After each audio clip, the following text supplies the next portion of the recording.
నమస్తే అన్న అందరికీ నమస్కారం. కువైట్ లో ఇటీవల కాలంలో గృహ కార్మికుల కొరత ఏర్పడడంతో అయితే కువైట్ ప్రభుత్వం ఇతర దేశాలతో చర్చలు జరిపి ఆ యొక్క కొరతను సమస్యను పరిష్కరించేందుకు ఇతర దేశాలతో కొత్త ఒప్పందాలు కుదుర్చుకుని ఆయా దేశాల నుంచి గృహ కార్మికులను తీసుకురావడానికి ప్రయత్నిస్తూ ఉంది.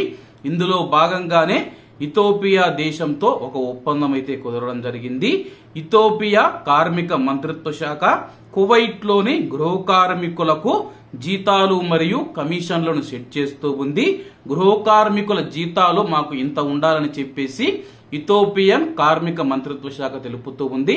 అలాగే కువైట్ మరియు ఇథియోపియన్ మంత్రిత్వ శాఖ మధ్య జీతాలకు సంబంధించి ఒక చిన్న తేడా అయితే రావడం జరిగింది.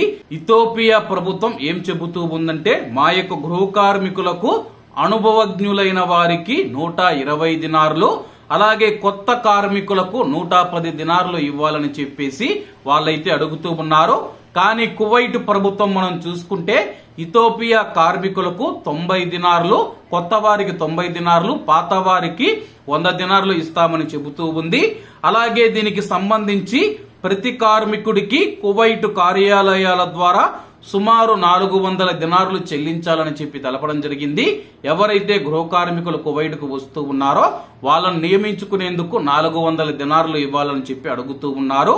అలాగే దీనికి సంబంధించి labour union adviser Abdul Aziz Al Ari గారు మాట్లాడుతూ, మేము 400 దినార్లు నియామకాన్ని మేము తిరస్కరించామని చెప్పి, ఇది గల్ఫ్ దేశాలలోనే అత్యధికం. సౌదీ అరేబియా మరియు యుఏఈ, ఖతార్లలో $900 మరియు $1000 మించి లేదని చెప్పేసి ఆయన వెల్లడించారు.